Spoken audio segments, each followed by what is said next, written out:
우리는 성탄 주간을 그렇게 맞습니다. 이번 주 수요일은 우리가 정상적으로 난 11시에 그렇게 성탄 예배를 그렇게 갖게 됩니다.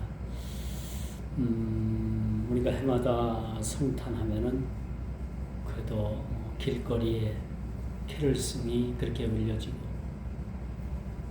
또 저들이 예수를 믿는지 안 믿는지 모르지만 각각 그 가게들마다 이렇게 성탄 트리를 만들어 놓고 그렇게 한 해를 아주 우아하게 그렇게 보내는 시절도 있었습니다. 요즘은 국가적으로 그렇게 많은 경기가 좋지 않다고 해요. 그래서 자영업 하시는 분들이나 또 직장이나 또 국가적으로 수출이나 요즘 환율이 아주 널뛰고 있잖아요. 그래서 환율이 그렇게 많이 오르가면 수입하는 그 수입 품목에 상당히 어려움이 있다고 합니다. 당장 우리가 피부로 느껴지는 것이 기름값이죠. 차를 유지하기 위해서 기름을 넣어야 되는데 당장 기름값이 그렇게 폭등을 하는 모습을 우리가 봅니다. 아무래도 연말연시 우리가 참 지혜롭고 또 나머지 시간들을 그렇게 마무리를 잘 하는 것도 하나님께서 우리에게 주신 지혜의 하나의 방편이 아닌가 그런 말씀을 드려봅니다. 오늘 이 본문 우리가 살펴보면서 내가 무엇을 보느냐라는 그런 말씀의 제목이지요. 우리가 무엇을 바라보느냐라는 것은 매우 중요합니다. 제가 지난주에 이어서 우리 가진 이 두 눈으로 무엇을 바라보는가, 우리 마음의 눈인 영적인 눈을 가지고 우리가 무엇을 바라봐야만 하는가 라는 것은 아주 매우 중요하다라고 제가 말씀을 드렸습니다. 오늘 천사가 스가랴 선지자 앞에서 선지자에게 묻지요. 내가 지금 무엇을 보느냐. 4장 초두의 본문과 똑같은 말씀이죠. 그리고 5장 오늘 중반절에 가면은 또 내가 무엇을 보고 있느냐라고 천사가 그렇게 묻고 있음을 보게 됩니다. 무엇을 바라보느냐, 무엇을 보느냐에 따라서 우리 인생의 삶이 달라진다라고 볼 수가 있겠죠. 우리가 어떤 사물을 그렇게 대하게 되면서 그 사물에 대해서 이렇게 긍정적인 그런 마음, 그런 마인드를 가지고 있는 사람들은 늘 그 삶 속에 긍정적인 삶을 그렇게 살아갈 수 있어요. 어떤 사람들은 똑같은 사물을 대하고 있는데도 부정적으로 그 사물을 바라보는 사람이 있죠. 그래서 이 사람은 모든 보여지는 그 사물에 대해서 부정적인 사람들이 있어요. 이런 사람들은 염세주의에 빠졌다, 염세주의자다라고 그렇게 말을 합니다만, 이 염세주의에 빠지게 되면 원망하고 불평하고 안 된다. 똑같은 조건, 똑같은 그런 조건 하에서도 어떤 사람들은 아주 긍정적인 시각을 바라보고 일을 처리하는 사람이 있는가 하면, 어떤 사람은 똑같은 조건임에도 불구하고 원망하고 불평하고 염려하고 그렇게 부정적인 사람을 우리가 보게 돼요. 이게 가능한 여러분들이 이렇게 부정적인 사람들보다는 긍정적인 사고를 가지고 있는 사람들과 여러분들이 교제를 많이 하게 되면 분명히 여러분들도 긍정적인 사람들이 될 수가 있는 거죠. 이 부정적인 사람들과 같이 지내고 같이 합류하고 하다 보면 나도 모르게 염세주의자가 되고 많은 사실을 보게 됩니다. 모세가 가나안 땅에 들어가기 전에 12 정탐꾼을 가나안 땅으로 보내지요. 그렇게 가나안 땅으로 12정탐꾼을 각 지파별로 그렇게 불러서 보냈는데 그 결과, 갔다 온 그 결과가 아주 상이했어요. 10명의 정탐꾼들은 아주 가나안 땅에 들어갔다 온 그 사실에 대해서 아주 어떤 레포트를 제출을 했냐면 안 된다. 그들은 우리보다 키가 크고 우리가 들어가서 도저히 그 땅에 전쟁을 통하든 평화를 추구하든 그 땅에 들어가는 것은 불가능하다. 라는 보고서를 냅니다. 어떻게 이렇게 같은 시간에 같은 장소에 들어가서 보고 돌아온 12명 가운데 10명의 그런 생각은 같았고 2명의 생각은 달랐는가? 라는 것을 우리는 한번 생각해 봐야 돼요. 왜 똑같은 시간에 똑같은 장소에서 똑같이 보고 왔는데 10사람은 부정적인 그런 보고를 모세에게 했고 2사람은 아니다. 충분히 우리가 들어가서 그들을 무찔릴 수가 있고 우리가 그들을 보기에는 그들이 우리의 밥이라. 우리 그런 말이 있죠. 식은죽 먹기다. 식은죽. 먹기 쉬워요? 어려워요? 쉽지요. 마치 여호수아와 갈렙이 모세에게 그렇게 보고를 하기를 어떻게 보고를 하느냐? 그들은 우리가 보기에 식은죽 먹기입니다. 식은죽 먹기. 그들은 우리 밥이라는 거죠. 이런 긍정적인 보고를 하는 그런 내용을 우리는 성경을 통해서 확인해 볼 수가 있죠. 그 성경이 바로 민수기 13장 32절에 나와 있는 말씀이에요. 우리가 두루다니며 정탐한 땅은 그 거주민을 삼키는 땅이요. 거기서 본 모든 백성은 신장이 장대한 자들이며 우리는 도저히 안 된다는 얘기죠. 그리고 33절에 뭐라고 또 보고를 하느냐면요. 거기서 네피림 후손인 아낙 자손의 거인들을 보았나니 우리보다 키도 훨씬 크고 장대하고 우리가 그들과 싸우면은 우리는 그들과 게임도 안 되게 패할 것이라 라는 그러한 이야기를 하게 되는 겁니다. 그리고 더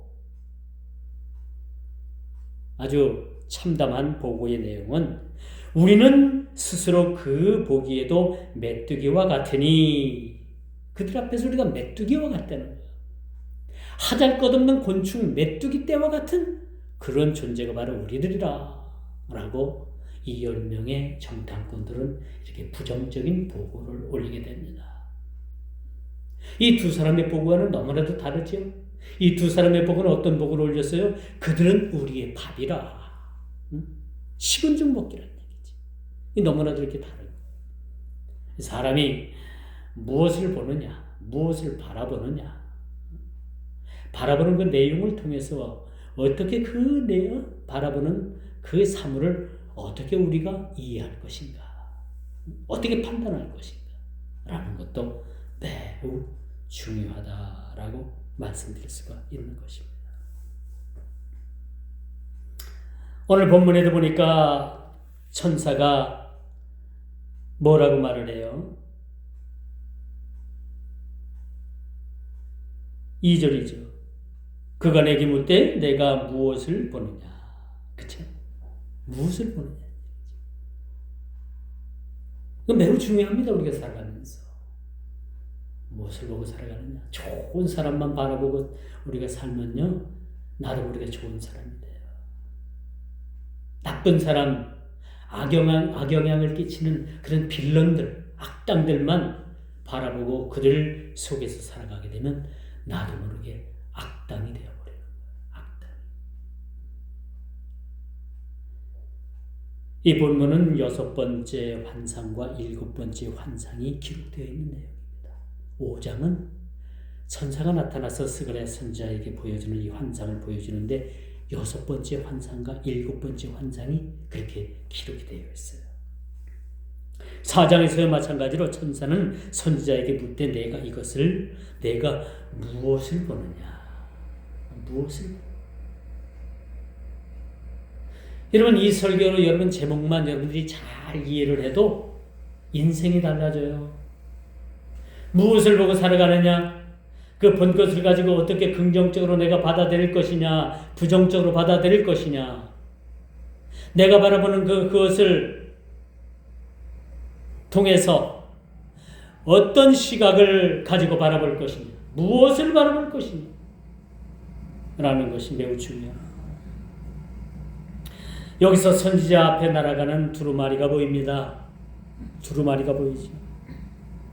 그 두루마리가 얼마나 크냐면요, 장이 20규빗, 광이 10규빗이라고 했어요. 장, 그 길이가 보통 한 9m, 10m, 9m, 10m 이해가 가죠? 길이가. 그리고 폭인 광이 뭐예요? 몇 규빗이에요? 10규빗이라고 했어요. 이건 4.5m, 한 5m 정도 되는 거예요. 길이가 10m, 폭이 한 5m 가까이 되는 거예요. 이 정도 길이 사이즈라면 여러분 어떤 생각이 들어요? 하늘에 날아가는 아주 자그마한 비행기, 그 정도 모양이 선지자 스가랴 앞에 환상으로 그게 지나가는 거예요. 이 크기만한 두루마리가 지나갑니다. 근데 이 지나가는 이 두루마리 속에 무엇이 쓰여져 있는가? 이 실체가 무엇인가라는 것을 우리가 주목해야 될 필요가 있는 거예요. 이 두루마리에 뭐가 써 있어요? 저주성 내용이 저주가 들어가 있는 거예요. 저주가. 즉 하나님의 심판, 이 저주가 들어가 있는 겁니다. 우리 그리스도인들은요, 입술의 열매를 맺어요. 여러분 한번 잘 들어보세요. 입술의 열매를 맺기 때문에 우리는 항상 부정적인 말을 하기보다는 긍정적인 축복의 말을 자주 해야 되는 거예요. 우리 아주 예전에 우리 좀 무식하다고 표현하면 안 되겠죠? 우리 선조들은 참 무식한 말들을 많이 했어요. 저 육실할 놈의 자식, 그렇죠? 저 망할 놈의 자식, 저 요절할 놈의 자식, 저 요절이 뭐예요? 허리가 끊어진다는 얘기예요. 무슨 말이에요? 저 망할 놈의 자식, 저 삭스가 노란 놈의 자식. 그러니 그 자식들이 잘 될래야 잘 될 수가 없는 거예요. 한번 생각해 보십시오. 아니 이런 저주성 말을 그렇게 귀에 닳도록 듣고 그 자식이 살았는데 그 자식들이 잘 될 일이 있겠어요? 모르긴 몰라도 여러분 가정에 자식들이 잘된 그런 자식들이 있으면 적어도 여러분들이 여러분 자식들을 키울 때 저주성 발언 정도는 안 한 거예요. 저주성 발언했던 그 자식들이 잘된 자식들이 있습니까? 안 돼요. 안 될 수밖에 없는 거예요. 이건 극히 성경적인 겁니다. 저 육실할 놈의 자식, 삭스가 노란 놈의 자식, 요절할 놈, 그렇게 저주성 말만 듣고 자란 자식이 잘 될 리가 있나요? 잘 될 리가 없습니다. 잘 될 것을 바라서도 안 되죠. 왜? 이미 입에 말에 씨앗이 그 듣는 그 마음에 다 박혀서 그 씨앗이 자라나고 그 씨앗대로 살아가기 때문에 잘 될 일이 없다는 거예요. 그렇기 때문에 우리는 늘 이 긍정적인 말 사실 필요합니다. 그런데 오늘 선지자 앞에 이 소형 비행기처럼 이렇게 슉 지나가는 이 환상 속에 그 두루마리 속에 뭐가 적혔느냐? 저주가 들어있는 거, 저주가. 온갖 축복의 하나님의 말씀이 들어있는 것이 아니라 이 저주의 말이 들어있음을 우리가 보게 되는 겁니다. 이 말씀은 성도는 언제나 마지막 날에 하나님 앞에 심판대 앞에 서야 된다라는 그러한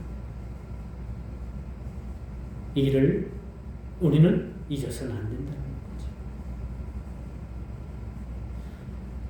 우리가 하나님 앞에 섰을 때는요, 하나님께서는 두 가지 책을 펼쳐 놓으십니다. 두 가지 책을 펼쳐 놓으십니다. 하나는 우리가 인생을 살아오면서 행했던 모든 일들이 그 행위록에 기록이 되어 있습니다. 낱낱이 기록이 되어 있죠. 그렇기 때문에 누구든지 자신이 행한 일들에 대해서는 변명할 수 없는 그런 사실의 책을 하나님께서 펴놓으시는 겁니다. 그리고 또 한편에는 무슨 책을 펴놓느냐? 그 하나님께서 기록하신 생명록에 우리의 이름이 기록되어져 있는 그 책을 펴놓게 된다는 사실이에요.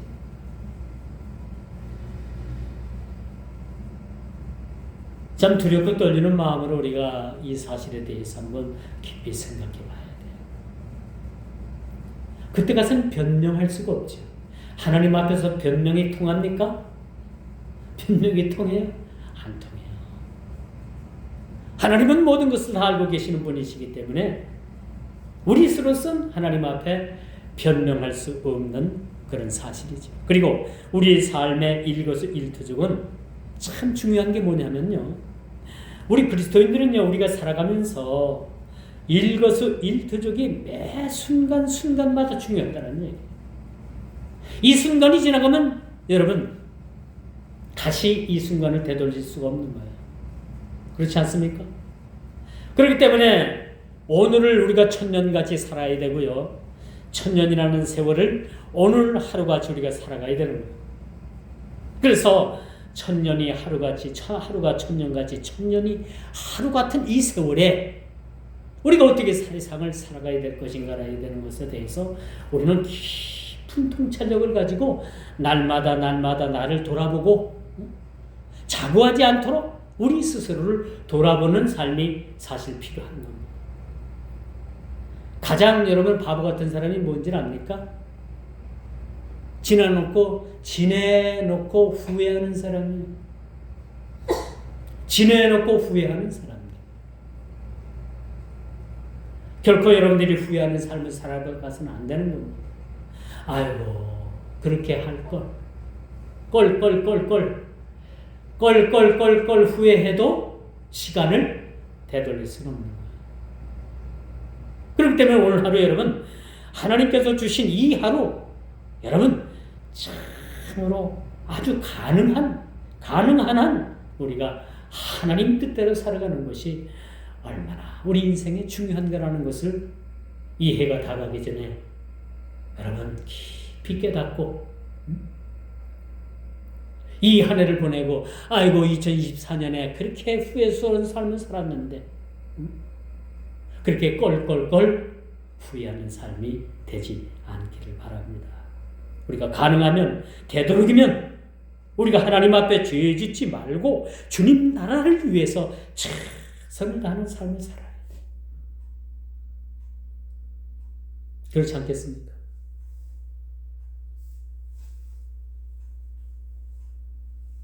여러분 열심히 일을 해서 번 돈도 적당하게 쓸 줄도 알아야 돼. 쓰고 많이 심고 그거 죽어서 싸가지고 갈 거 아니잖아요.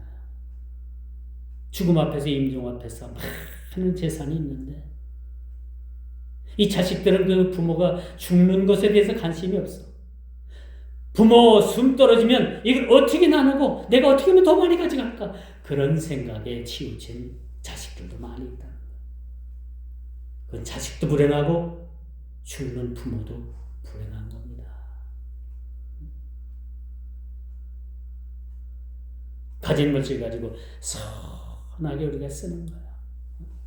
그리고 나머지는 우리가 청지기적인 그런 사명 가운데 주께 돌려드리고 가는 겁니다. 이게 우리 그리스도인들의 삶인 거예요. 근데 요즘은 어쩐지 교회 안에서도 더 세상 사람들보다 더 물질에 관심 있고 더 어떤 그런 비정상적인 방법을 통해서라도 그렇게 물질을 그렇게 모으려고 하는 사람들이 많아요. 이건 하나님 앞에 큰 죄를 짓는 거. 정상적인 방법으로 또 정상적인 노동을 통해서 그렇게 선한 방법으로 돈을 버는 거, 이게 좋은 겁니다. 그리고 이것을 나를 위해서만 쓰지 않고 불쌍한 내 이웃을 위해서 이것을 선용하는 그런 삶이 진짜 하나님께서 우리에게 맡겨주신 청지기의 사명인 거예요. 이 성경에서 말하는 청지기입니다. 주님 것을 내가 잠시 맡았다가 이것을 잘 선용하고 나머지는 주께 돌려드리고 우리는 가는 겁니다. 이게 그리스도인들의 삶이라. 그렇다면 우리가 하나님께 적게 맡았다고 해서 우리가 하나님 앞에 푸짐할 것도 없고요. 많이 맡았다고 해서 좋은 것도 아닙니다. 어떻게 그것을 배분을 잘하는가? 어떻게 이것을 하나님 우리에게 잠시 잠깐 맡기는 것을 가지고 어떻게 선용할 것인가? 이게 관건이라는 사실입니다. 그러므로 사랑하는 성도 여러분, 우리는 주님 나라를 위해서 최선을 다하고 말씀대로 살려고 몸부림칠 그런 흔적이 남아 있어야 되는 거예요. 사도 바울도 그런 얘기 하잖아요.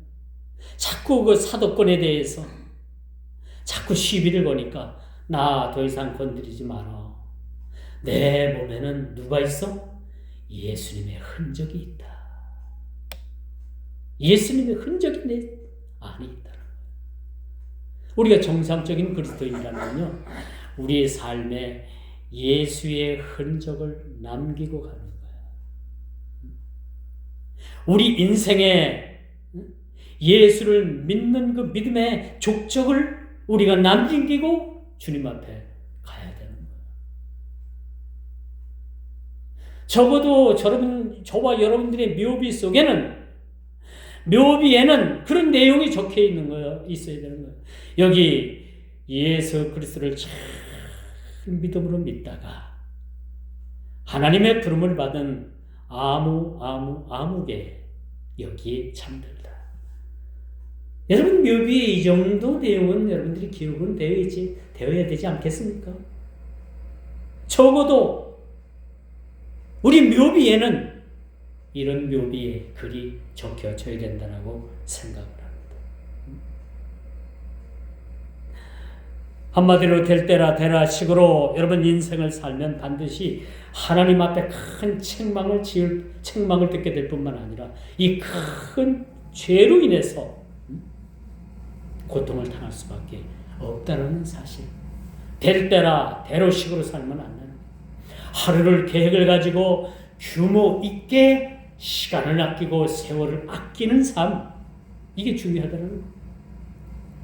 적어도 이스라엘 백성들에게는 이 스가랴 선지자가 이렇게 두루마리가 날아가는 그런 환상 속에 그 내용에는 이런 삶의 내용이 없었다는 거예요.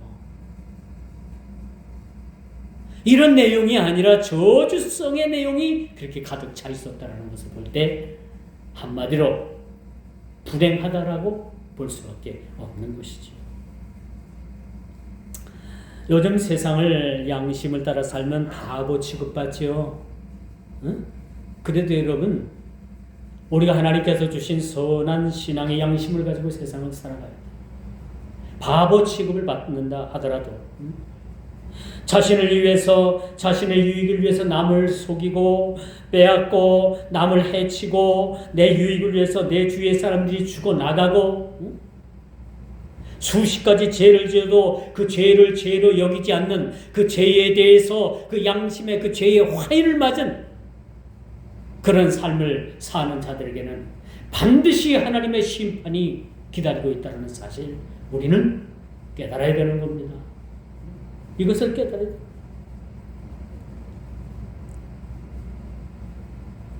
그 날아가는 두루마리 속에 어떤 그런 부정적인 이 저주의 내용이 적혀 있는데 그 저주의 내용 중에는 도적질했다는 거예요. 도적질했다. 하나님의 나라를 도적을 하고요. 남의 것을 빼앗아 강제적으로 그렇게 또 슬그머니 남의 담을 넘어가지고 도적질하고 이런 것들은 하나님 보시기에도 아주 엄중히 다뤄야 될 그런 죄라는 거죠. 우리가 십계명 중에 마지막 계명인 그 십계명 마지막 계명이 뭡니까? 결국은 십계명은 남의 것을 탐하지 말라는 거예요. 내 이웃의 것을 탐하지 말라는 겁니다. 도적질하지 말라는 거예요. 근데 우리는 이걸 너무 더 가볍게 십계명을 뭐 그냥 1계명부터 10계명까지 다 외운다고 해가지고 여러분 다 그것이 끝나는 게 아니잖아요. 이 계명은 율법을 그 수만 가지 수백 가지 율법을 지키지 못하니까 압축해가지고 적어도 너희들이 이 정도는 지켜야 된다라고 했는데 이 10가지도 다 못 지키지 10가지도 다 못 지키잖아. 그래서 우리 예수님 오셔가지고 야 딱 2가지만 내가 정리해 줄게. 이걸 지켜야 돼. 십계명을 압축하고 정리한 내용이 뭐냐? 하나님을 사랑하고 내 이웃을 사랑하는 거예요. 하나님을 사랑하고 위로는 십자가가 뭡니까? 위로는 버티칼 수직. 하나님을 위로는 사랑하고 뭐요? 우리 수평으로는 서로 사랑하라는 겁니다. 너희들끼리 내 이웃을 내 몸과 같이 사랑하는 거예요. 이게 율법의 강령이고 십계명을 압축해서 2가지로 딱 정리해 놓은 겁니다. 이것도 못하겠어요? 이거 못하면 예수 믿으면 안 돼. 설령 믿는다고 해도 믿는 게 아니야. 하나님 사랑하십니까? 물어볼게요. 하나님 진짜 사랑해요? 이 말이 없어. 하나님 진짜 사랑해요? 진짜 내 이웃의 아픔이 내 아픔으로 다가와요? 내 이웃을 내 몸과 같이 생각해 봤어요?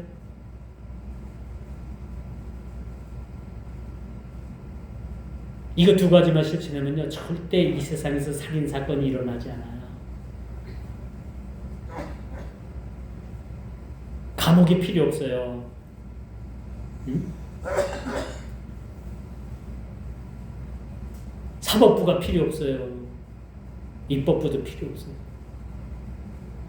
다 필요 없습니다.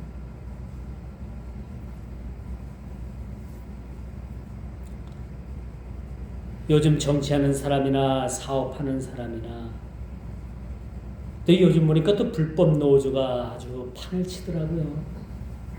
예전에는 그 노동하는 사람들이 일을 하고도 자기 몫을 제대로 못 가져가. 그래서 노조가 생기고 이렇게 노동자 권익을 위해서 그렇게 생겨진 단체들이 요즘은 이 정치권하고 결탁을 해가지고 아주 나쁜 노조뿐만 아니라 나쁜 노동자들도 많이 있는 모습을 봐요. 이들은 온갖 편법을 써서 동원해가지고 자신의 영달을 위해서 그렇게 착취하고 이 사회적 무리를 일으키는 자들을 우리는 보게 됩니다. 이런 건 없어져야 돼요. 근절돼야 돼요. 우리가 선한 양심을 따라서 선한 신앙의 양심을 따라 행하지 않는 것은 모두가 다 불법이고 모두가 다 죄입니다. 죄가 뭐라고요? 남을 한 대 딱 때렸다고요? 이것도 죄긴 죄죠. 그래야 진짜 죄는 뭔가 합니까?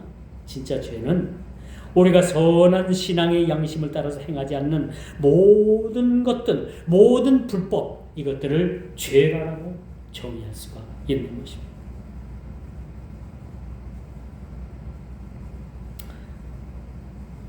그래서 우리가 하나님 앞에서 온갖 불법은 결코 묵고될 수 없다는 사실들을 오늘 날아가는 두루마리 속에 이 불법에 대해서 저주에 대해서 그렇게 기록을 해주고 있는 거예요.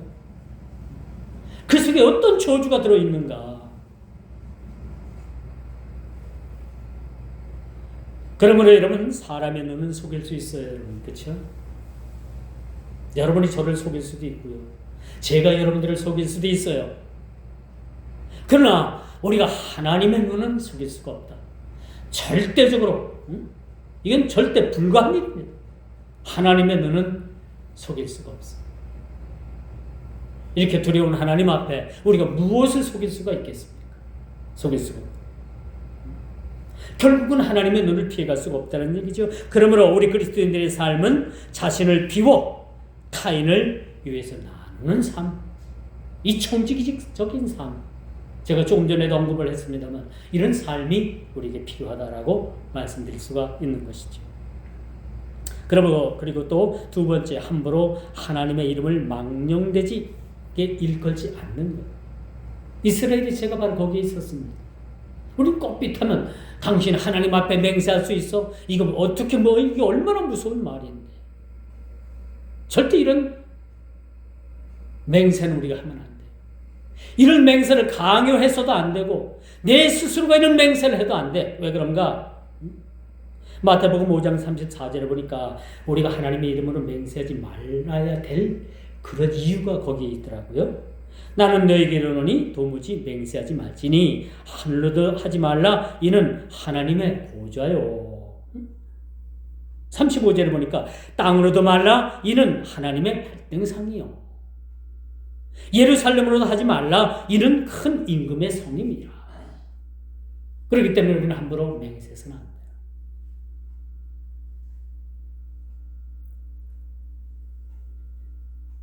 누가복음 12장 13절에 보면 더 비참한 얘기가 나와요.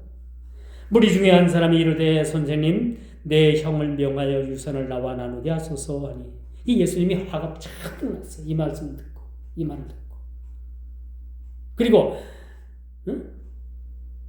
이 한 사람에게 말을 하죠.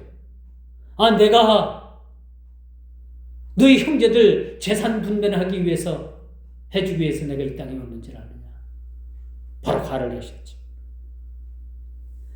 여러분 결코 우리 예수 그리스도께서는 우리들의 사소한 재산을 나누기 위해서 이 땅에 오신 분이 아닙니다. 이 많은 그 잘못된 무리들이 많은 그 잘못 생각을 가지고 있는 사람들이 이 복음을 너무나도 싸구려로 만드는 사람들이 있어요. 예수님의 복음이 그렇게 싸구려입니까? 아니요. 거기 생명이 들었습니다. 진리가 들었습니다. 근데 왜 복음을 그렇게 싸구려로 만듭니까? 우리 스스로가 그렇게 싸구려로 만드는 일들이 얼마나 많은지. 이렇게 습관적으로 하나님의 이름을 맹세하는 자들에게 죄 없다 하지 않는다라는 말씀이 오늘 본문에 그렇게 들어있습니다. 그러면 우리가 두렵고 떨리는 마음으로 이스라엘 백성들은 거룩한 하나님의 이름을 부를 때 여러분 어떻게 불렀는지 알아요? 뭐 어떤 교단에서는 하나님의 이름을 야훼 하나님 들어봤죠? 우리 보통 교단에서는 우리 기독교 교단에서는 여호와 하나님입니다. 그렇게 하나님의 이름을 우리가 부르잖아요. 그런데 실질적으로 이 여호와다, 야훼다 하는 이 하나님의 이름이 정확하지 않아요.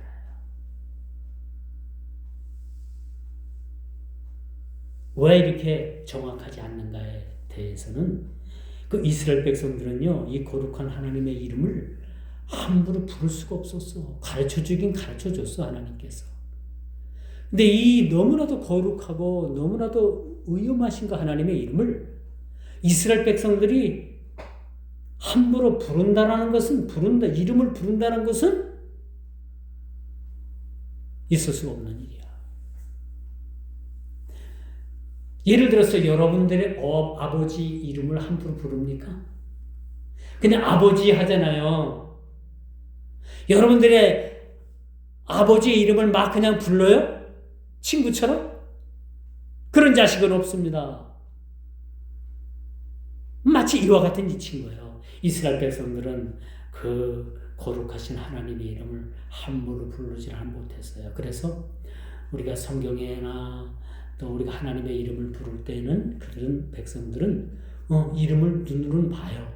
눈으로 보고 입으로 표현은 못한 거예요. 그리고 표현을 못하고 어떻게 넘어가느냐.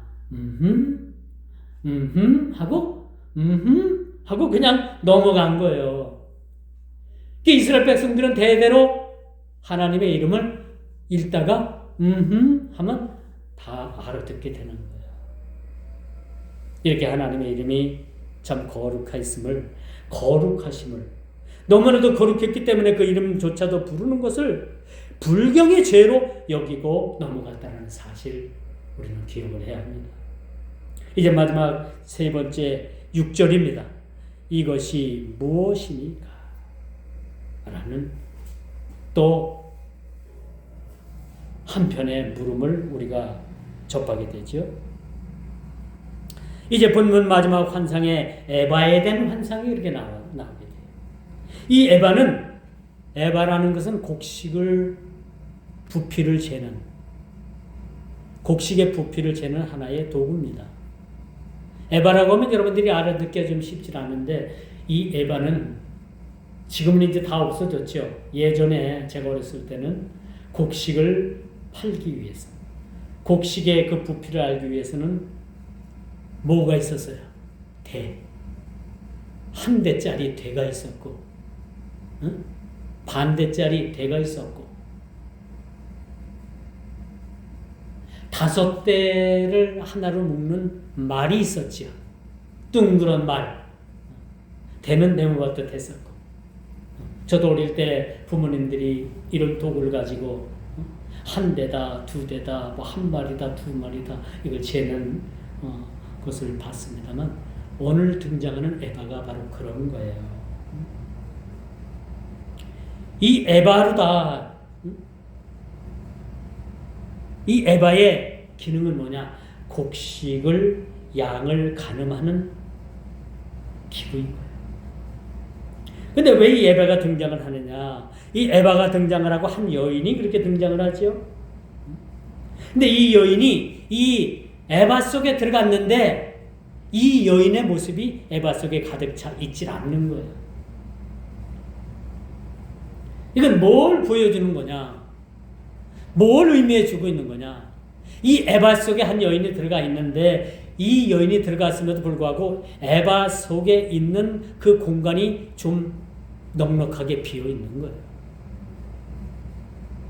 그리고 들어가 있는 이 양은 뭘 뜻하느냐? 이스라엘의 죄를 이야기해 주고 있다는 거예요. 죄가 찼어요. 근데 아직 가득 차 있지 않다는 얘기입니다. 이런 표현을 오늘 이 표현을 통해서 보게 되는 거죠. 다시 말씀드려서 7절이죠. 그 말 속에 한 여인이 앉을 정도로 7절이죠. 꽉 차 있지는 않았다라고 7절에 이렇게 말해주고 있어요. 아직은 이스라엘의 죄가 완전히 차진 않았다는 거죠. 아직은 이 제약이 말에 가득 차지 않은 모양을 의미해 주고 있는 거예요. 이는 뭘 얘기해 주고 있는가? 마태복음 23장 32절에 보니까 이 종말의 마지막 때에 가서는 이 여인이 에바 속에 들어가 있지만은 어느 정도 공간이 여유가 있었지만은 이 종말의 마지막 때가 되면 이 에바 속에 여인이 들어간 것 이상으로 많은 제약이 가득 차게 된다라는 이 종말론적 의미를 가지고 있다. 이 환상적인 의미는 다시 말씀드려서 이 종말에 나타날 하나님의 심판, 그들의 죄의 모습을 보여주고 있다라고 말씀드릴 수가 있는 것입니다. 그렇다면 이 환상의 또 하나의 의미, 오늘을 살아가는 우리들에게 이 의미가 무엇일까? 무엇일까? 이것은 오늘을 살아가는 자들에게 있어서 그렇게 심판받아 마땅한 자들에 대한 심판의 도구로 그렇게 그런 상징적 의미를 가지고 있다라고 말씀드릴 수가 있는 거죠. 이 다 차지하는 에바 속의 이 여인의 모습, 이 상징은 이스라엘 백성들이